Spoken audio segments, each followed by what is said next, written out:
Thank you all for being here. We have some who are visiting with us. We thank you for coming our way. I hope you'll feel welcome and come back any and every opportunity you have. And hope you'll take your Bible now and follow very closely. We're looking in Hebrews chapter 12, as you can see on the screen. This is one of my favorite passages, especially when you feel challenged by new things that you've never dealt with before. This is one of those go-to passages that reminds you of what you're about, what your mission in life is, and it helps us to deal with problems. Hebrews chapter 12, of course, follows this great chapter 11 that lists all these people who did things by faith. All kinds of things they did by faith. And it speaks loudly to us to look at those examples, see what they did by faith, and then be convinced that if they could do that by faith, then you can do by faith what you're commissioned to do. The list in Hebrews 11, of course, starts off or just tells us about what this person did by faith. And of course, when you're talking about faith, you're putting faith in someone outside yourself. You're not having faith in yourself. That is, I don't necessarily just have a lot of confidence in myself, by myself. But I have confidence in the Lord. And so it is, when you talk about faith, you're putting your faith and your confidence in someone else, not yourself. Faith in the Lord energizes us, especially when we're low. We're dealing with problems, that we're beaten down. We feel like we're going to lose this journey. And then we recall, no, these people did things by faith. They believed in the Lord. They put their confidence in the Lord. And you must do that too, and you can do it just as surely as they did it. So faith in the Lord is energizing. For example, in verse 6 of chapter 11, he says, without faith it's impossible to please him, for he who comes to God must believe that he is, first of all, so that you're not putting confidence in an unreal person, but you believe that he is. And not only do you believe that he is, but you believe that he is a rewarder of those who diligently seek him. That is, you're going to put your faith and your confidence in someone that you believe is just as surely as he exists. He is going to help you, and he's going to reward you as long as you keep your confidence built up in him. It is an energizing thing to know that he's going to reward you if you act by faith like these people did. In verse 4, he mentions Abel, for example. He offered to God a more excellent sacrifice than Cain. He did it by faith because he put his confidence in God. It causes a person who puts his confidence in a holy God to give God your very best. Excellent things, excellent sacrifices are offered to the one that you put your confidence in him, and you believe that he's going to reward you for putting your confidence in him.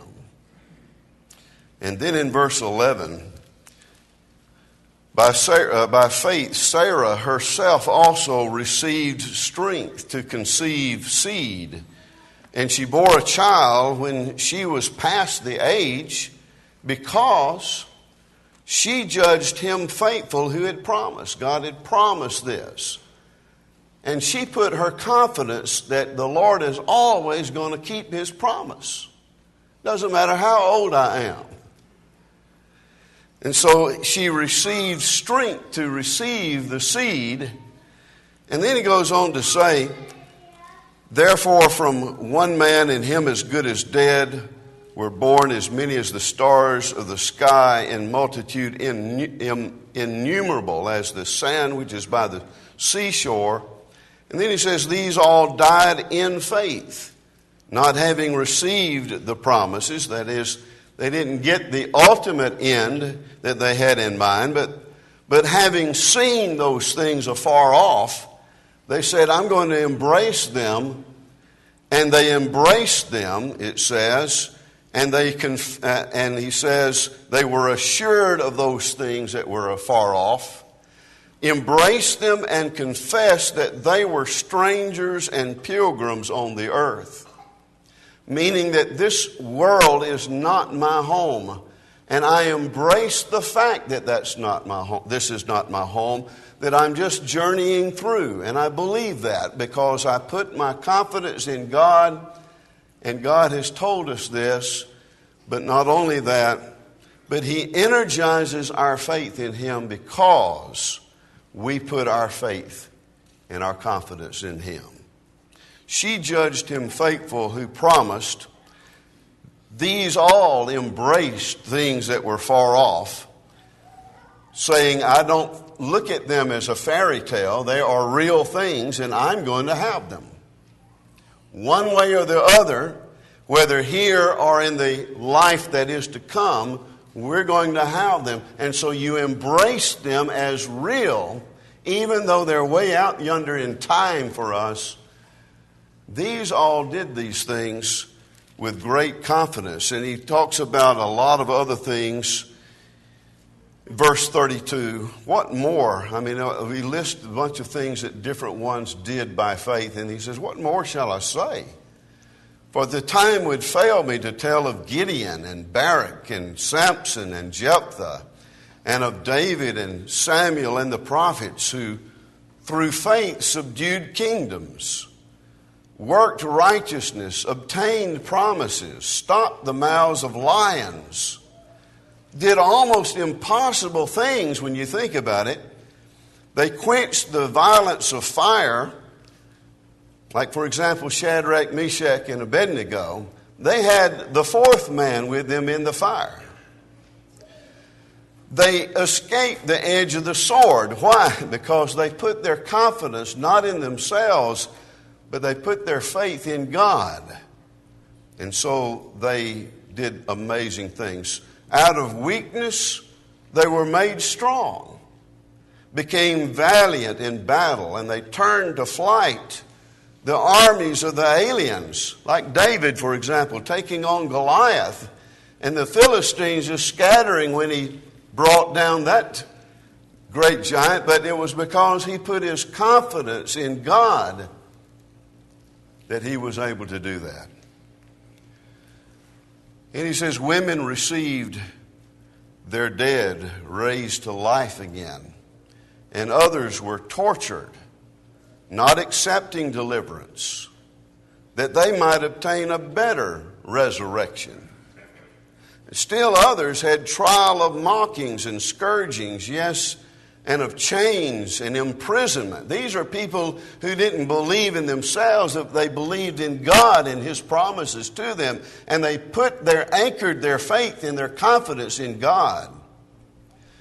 They were stoned, some of them. They were sawn in two, were tempted, were slain with a sword. They wandered about in sheepskins and goatskins, being destitute, afflicted, tormented. And he says, of whom the world was not worthy. The world is not worthy of such people of faith as this. They wandered in deserts and mountains, in dens and caves of the earth. And all these having obtained a good testimony. That is, their testimony is you can do things by faith if you do put your faith in God. These all died. These all obtained good testimony through faith. They did not receive the promise, God having provided something better for us, that they should not be made perfect apart from us. Great things are still ahead for all of us, for those who died in the past and who died by faith in God, and even those of us who still remain. The question is whether we're going to be people of faith who exercise that faith through any kind of trial and difficulty that you might face. So, let's go into chapter 12, and I'd like you to notice the first 3 verses. Therefore, having considered all of these people who told themselves, with God I can do this. Without God I can't. But with God I can. Therefore, we also, we Christians, can do some of the same things that they did if we exercise faith and confidence in God. We also, since we are surrounded by a great cloud of witnesses, and the witnesses that he's talking about are those that still testify to us, who have testimony to share with us, and they're all around us. The picture that I see in this is kind of like you're in the center of a great arena, and you've got the stadium, the stands full of spectators, and every one of these spectators have done something by faith, and they're telling you, look, you don't have any excuse. You can't give yourself any kind of room to excuse yourself from exercising faith. These all died having obtained good testimony. And since we are surrounded by so great a cloud of witnesses like this, who are still shouting, go, keep going. Many have suffered things similar, some things greater than you have suffered.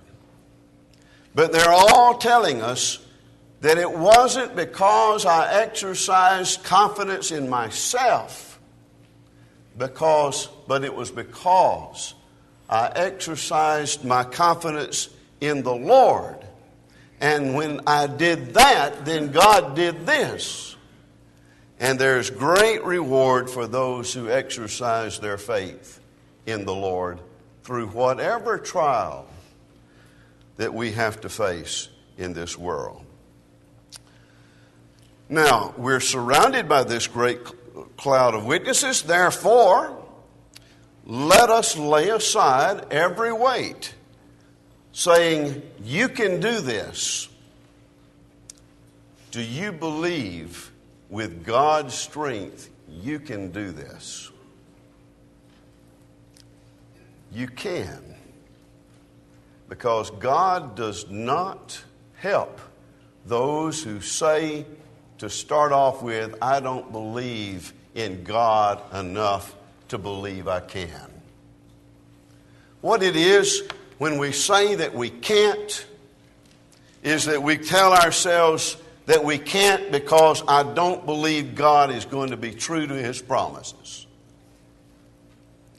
Now, if that's the self-talk, if the self-talk you give yourself, when you're talking to yourself about what you're up against and what you're challenged to do, if your self-talk always says, I can't, then you have automatically excluded God from your team. He's not on your team because you've excluded Him.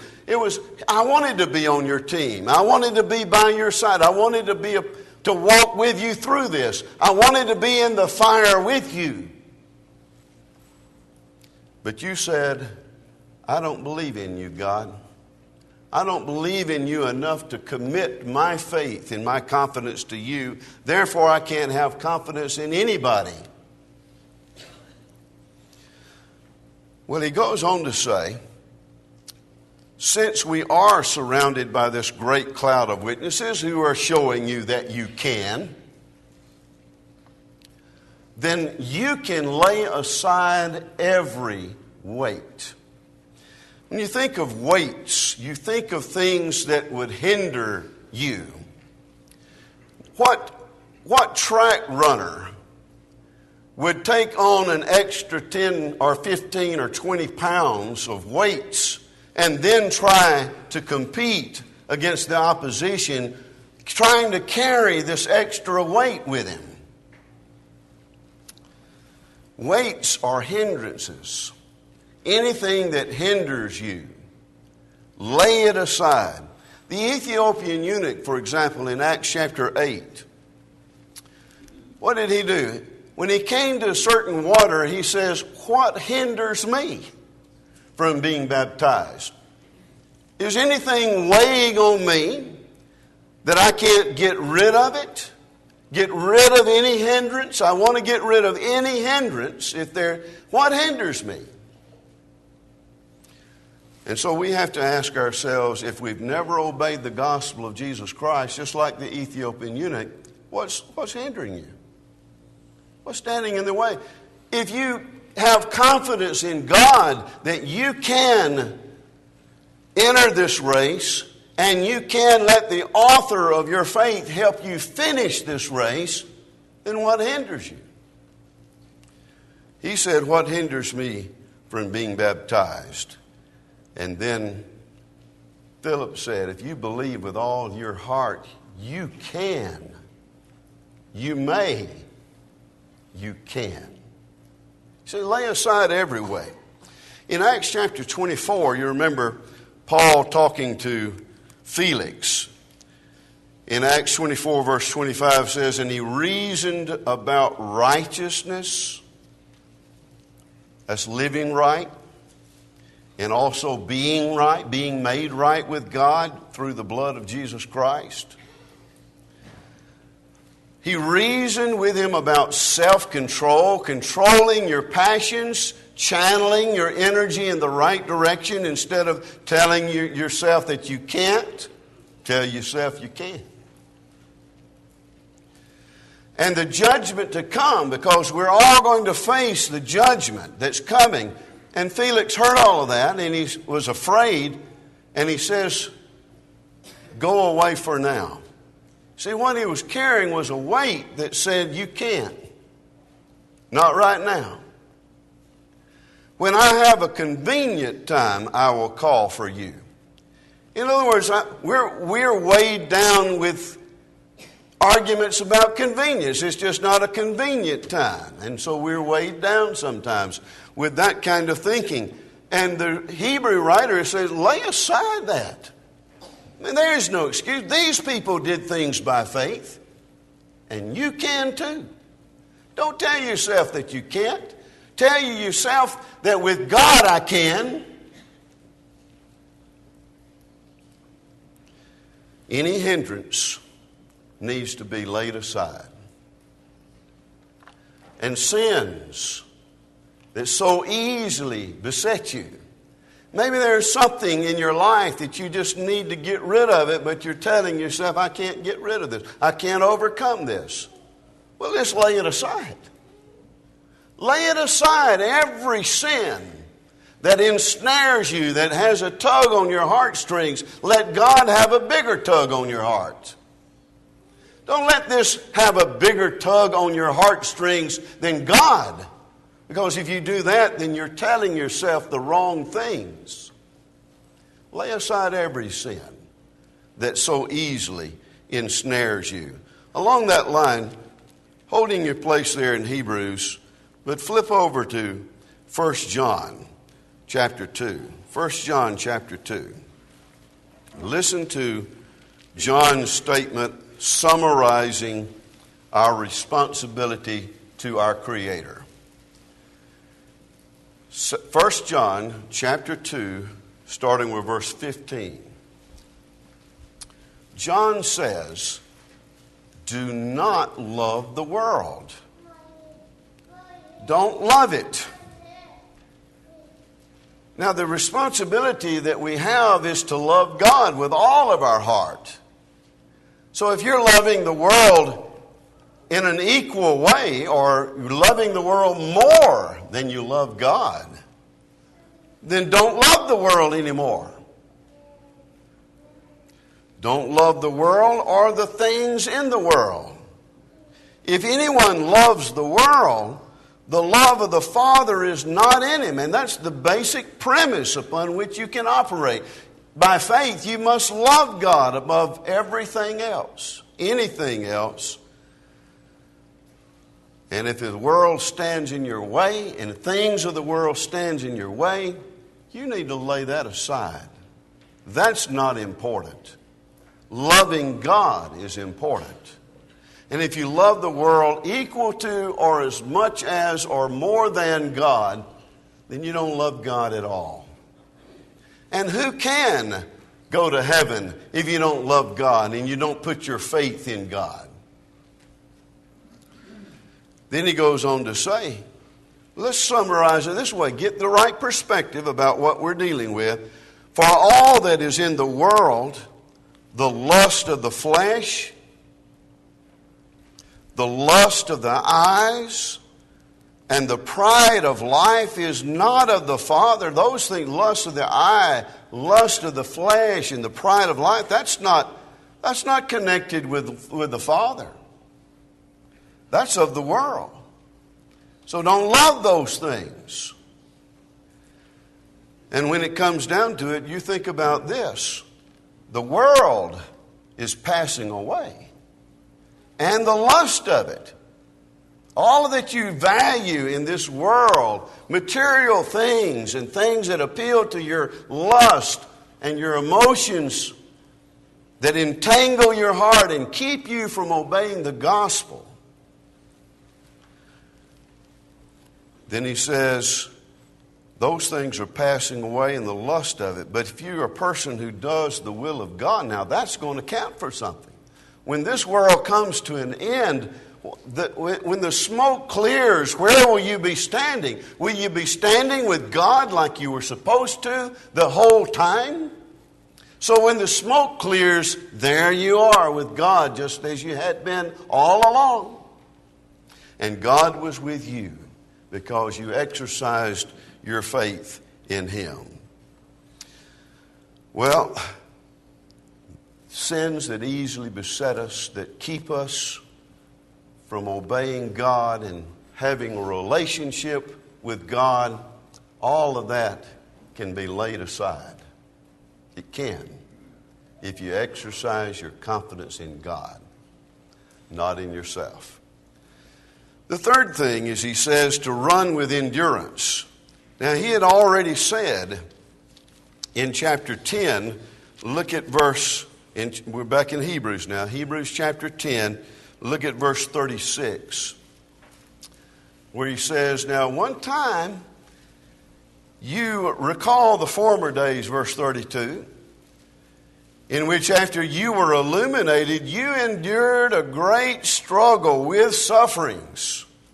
Yeah, you had a hard time, but you're willing to suffer that. You were made a spectacle by reproaches and tribulations, and you were used by companions who just used you, and you were treated like nothing. And yet, in spite of that mistreatment, you went on with your faith. And you had compassion on me and my chains, and you joyfully accepted the plundering of your goods, knowing that you have a better and enduring possession for yourselves in heaven, because it was worth it to you to keep going. Well, verse 36, he says, verse 35, don't cast away your confidence. If you want to cast something away, cast the lust of the flesh. Cast away from you the weight and the sin that so easily besets you. But don't cast away your confidence. Because casting away your confidence, you lose the great reward. Now, you have need of endurance. You're facing a new obstacle, something that is really working on your faith. And now you've got to deal with it. Well, of all the things that you deal with, don't you cast away your confidence. You have need of endurance, so that after you have done the will of God, you may receive the promise. In verse 39, he says, we're not of those who draw back to perdition. We are of those who believe to the saving of our souls. And that's when he goes into the list of people who believed and put their confidence in God and were rewarded for doing so.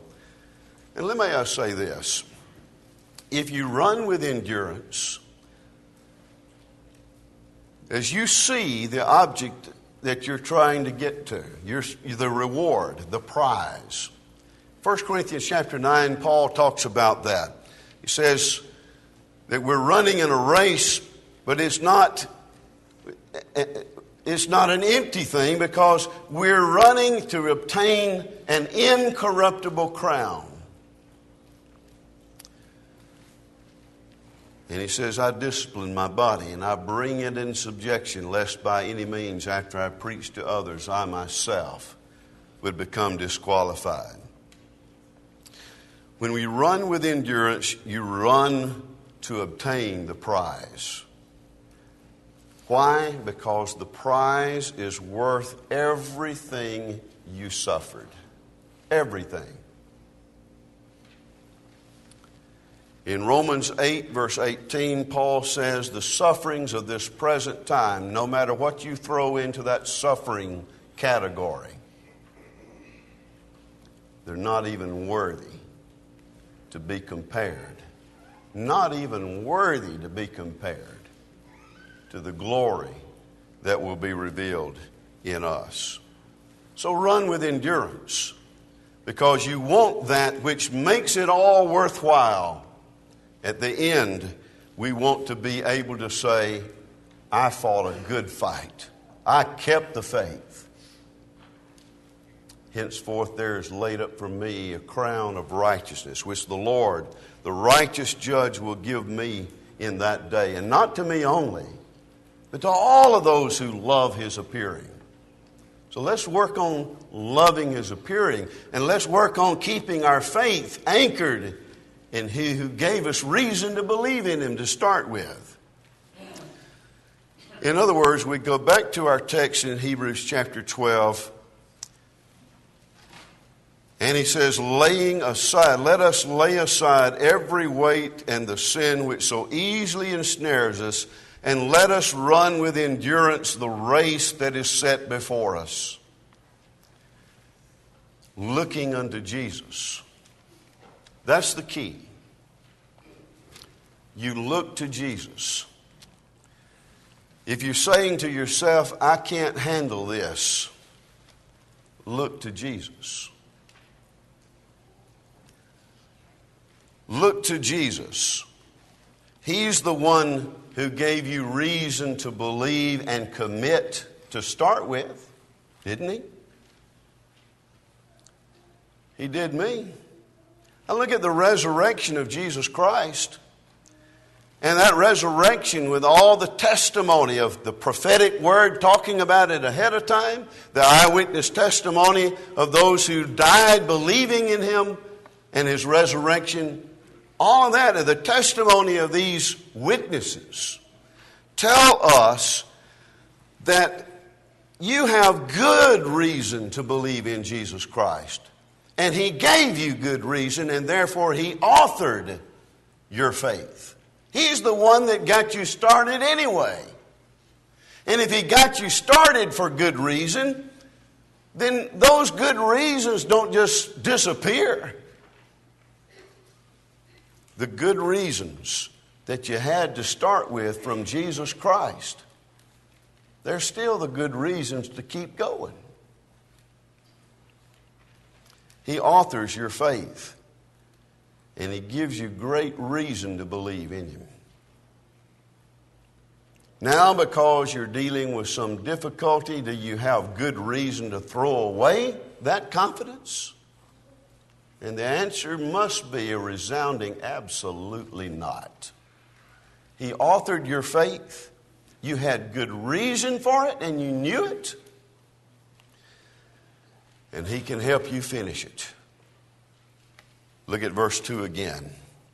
looking unto Jesus, the author and finisher of your faith.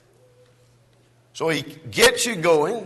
You remember in Matthew 28 when he said, you go preach the gospel and baptize them in the name of the Father, the Son, the Holy Spirit, and then you teach them to observe everything that I've commanded you. And lo, I'm with you always. I am with you always.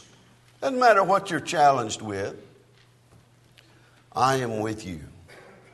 And I'm with you always. Even to the end of the world. So he authored it. He got us started by the gospel. And he says, I'm going to be with you always.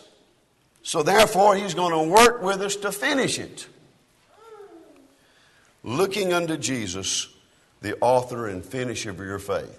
Our question is, am I willing to believe in Jesus? And believe in his promises like those people in Hebrews 11. This great cloud of witnesses that surround us and they tell us you can. Because I did. You can. Because we did. And they're surrounding you and they're telling you, listen to us, you can do this. Jesus is the one you look to. You keep your focus on him. Look to him because he's the one who authored your faith. And he's the one who will finish it on out with you every step of the way. It reminds me of Romans 6 when he says you are baptized into the death of Christ and you're united together with him. So it's not you got to go this alone. You're baptized and now you're on your own, buddy. Good luck. That's not the way it is at all. You unite with Jesus Christ in baptism. That means we're going to be a team from here on out. And he's going to give me the strength. And that's why Paul said in Philippians 4:13, I can do all things through Christ who strengthens me. I can. See, that's the voice of a believer. That's the voice of someone who does not cast away his confidence because he knows his confidence in God has great reward. In other words, he will still be the fourth man in the fire with you. I'll be with you always, even until the end of the world. Well, I hope that was enough for us to think about in terms of where do we go in our challenges of life and what seems to beat us down. Well, what beats us down is we look at the wrong thing for too long. Instead of looking to Jesus, we look at the problem. And it becomes like the oceans when the disciples were out there on the sea. And Peter saw Jesus and he says, well, if it be you, Lord, let me walk out there to you. And he says, well, come on. And he took a few steps. And then he began to look at the wrong thing. The man that was standing on the water was what he should have kept his faith in. Should have kept his confidence there. And the minute he quit looking to Jesus is when he started sinking. And that doesn't need to happen to us. Unite with Jesus this morning if you need to in baptism. If you've done that and you started casting away your confidence, then draw it back in. And if you've done things that need to be corrected in a public way, and we can help you with that, don't harden your heart. Look to Jesus. What does he want you to do? Answer that as we stand together and sing this song.